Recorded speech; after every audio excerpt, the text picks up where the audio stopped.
నమస్కారం గురుగారు. మనకి వాట్సాప్లో మెసేజెస్ వచ్చాయి గురుగారు. ఏ మెసేజెస్? గతంలో మనకి వారాహి నవరాత్రుల టైంలో గుప్త గుప్త వారాహి, నార్మల్ వారాహికి డిఫరెన్స్ ఏంటి అని చాలామంది భక్తులు అడిగారు గురువుగారు. అవును, సమయం దొరికినప్పుడు చేద్దాం అన్నాం. ఆ వీడియో చేద్దామని చెప్పేసి సమయం దొరికిందని చెప్పేసి మిమ్మల్ని అడుగుతున్నాను గురువుగారు. ఏమని పెట్టారు?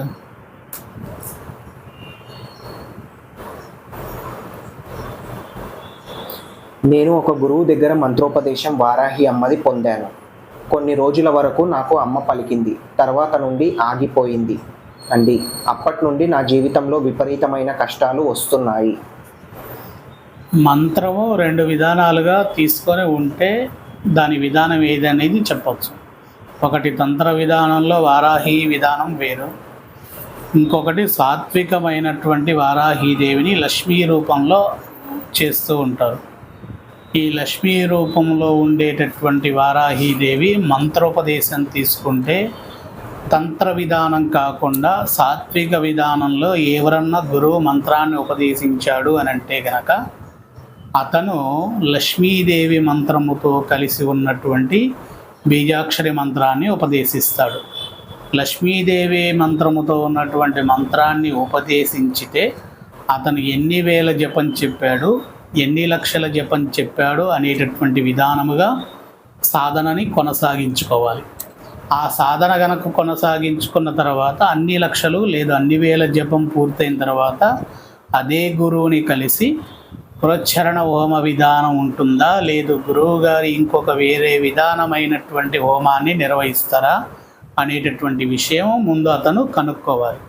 ఒకవేళ అలా కనుక్కునే అవకాశము లేక ఇతను పోలేక ఆ మంత్ర విధానం చేసుకుంటూ కంటిన్యూ చేస్తే అది దేనికి చేస్తున్నావు అనేటటువంటిది ఆ మంత్రానికి ఉన్నటువంటి విధానములో సాధన సమయంలో చెప్పుకోవాలి. నేను పలానా గురువు దగ్గరికి వెళ్ళాను, ఆ గురువు దగ్గర వెళ్ళినప్పుడు ఈ మంత్రాన్ని ఇచ్చాడు, నేను ఎందుకోసం ఆ గురువు దగ్గరికి వెళ్ళాను, ఎందుకు ఈ మంత్రాన్ని తీసుకున్నాను, దేనికోసం ఇది చేస్తున్నా అనేటటువంటిది తనలో తాను ఆలోచన చేసుకోవాలి. చేసుకున్న తర్వాత ఆ మంత్రాన్ని సాధన చేయడం జరిగితే అప్పుడు ఈ మంత్రం అనేది కంటిన్యూ అవుతుంది. ఏదైతే తన యొక్క ఆలోచనతో ఉన్నటువంటి ఆశతో ఉన్నటువంటి బాధతో ఉన్నటువంటి విధానంలో ఈ మంత్రాన్ని తీసుకుంటూ అక్కడికి చేరే విధంగా దారిని కల్పిస్తూ ఈ మంత్ర సాధన యొక్క విధానంలో తన యొక్క శరీర ఆరాశక్తి ఆ దేవి యొక్క మంత్ర విధానంలో ఉన్నటువంటి అక్షర శబ్దంలో ఉన్నటువంటి ఆ లక్ష్మీ వారాహిదేవి దగ్గరికి చేర్చే ప్రయాణం చేస్తూ ఉంటుంది. ఆ ప్రయాణం చేసేటటువంటి సమయంలో ఇతనికి కష్టాలు వస్తున్నాయి అనంటే అతని మంత్ర విధానంలో ఏదన్నా ఒక తప్పు ఉంటుంది. ఒకవేళ ఇతనికి కష్టాలు రాకుండా అమ్మ పలుకుతుంది, కనిపిస్తుంది, వినిపిస్తుంది అని అంటే గనక మంత్ర విధానము చాలా విశేషంగా ఉంది, సాధన ప్రక్రియలో చాలా విశేషంగా ఉంది.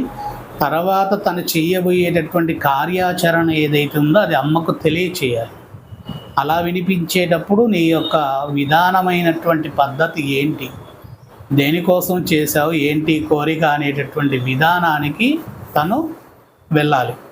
అప్పుడు ఆ అమ్మకు చెప్తే ఆ విధానంలో ప్రయాణాన్ని కొనసాగిస్తుంది. ఒకసారి వచ్చి పలుకుతుంది, రెండోసారి వచ్చి పలుకుతుంది, మూడోసారి వచ్చి పలుకుతుంది, లేదా కనిపిస్తుంది, ఇలా అనిపిస్తుంది అన్నప్పుడు సాధన విధానంలో ఉన్నత స్థానానికి చేరుకున్నావు. వచ్చినటువంటి దేవతకు నీ యొక్క బాధ ఏదైతే ఉందో ఆ బాధని తెలుపుకుంటే దాన్నే వరము అంటారు. సాధన, జపము, తపము అనేటటువంటి వాటికి ఏదైతే కోరిక బాధతో ఉన్నటువంటి విషయం ఉంటుందో దాన్ని తెలియచేయటమే సాధన కానీ జపము కానీ తపములు కానీ అనేటటువంటి విధానం. దీంట్లో తను ఎంచుకున్నటువంటి పద్ధతి ఆ గురువుకు తెలియచేశాడో లేదో తెలియక చేయకపోతే తనంతల తాను కనిపించి వినిపించే దేవతకు చెప్పుకోవాలి. ఆ తర్వాత ఆ అమ్మవారి ప్రయాణం అటు కొనసాగుతూ ఉంటుంది కాబట్టి అతనికి ఏ కష్టాలు రావు. అలా వచ్చినప్పుడు అతను ఏ విధమైనటువంటి పద్ధతి చెప్పక చెయ్యక ఉండి ఆ సాధన చేసుకుంటూ పోతుంటే అది దేనికి సంబంధించిన విధానానికి పనికొచ్చే సాధన కాదు. ఆ సాధన చేస్తూ ఉంటే అది వచ్చిన తర్వాత, ఆ సాధనకు సంబంధించినటువంటి శక్తి వచ్చిన తర్వాత అతను దేని గురించి ఆశించకుండా మరలా చేస్తూ ఉంటే ఇసుకు పుట్టింది. ఏ దేవతకైనా ఎవరికైనా ఎవరన్నా ఒక పేరుని ఒక 2 సార్లు 3 సార్లు 4 సార్లు 10 సార్లు పిలిస్తే ఓపికతో వింటాడు, వస్తాడు, ఏందని అడుగుతాడు. వచ్చినప్పుడు కూడా అతను అడిగినప్పుడు నువ్వు చెప్పకపోతే మరలా అదే పేరుని పదే పిలిస్తే ఇసుకు పుట్టి అతన్ని ఎగతాళి చేస్తున్నావు అని అనుకొని అతను నీ మీద ఏదైనా ఇబ్బంది కల్పిస్తుంది. ఇప్పుడు నీకు కూడా అలాంటి విధానమైనటువంటి పద్ధతి ఏదైనా జరిగి ఉంటుంది. పదే అమ్మవారి మంత్ర విధానముతో ఉన్నటువంటి సాధన చేసి నీకు అమ్మవారి అనుగ్రహత కలిగి వినిపిస్తూ కనిపిస్తూ జరుగుతుంది అని అంటే నువ్వు అమ్మకు నీ గోడుని తెలియచేసుకోవాలి.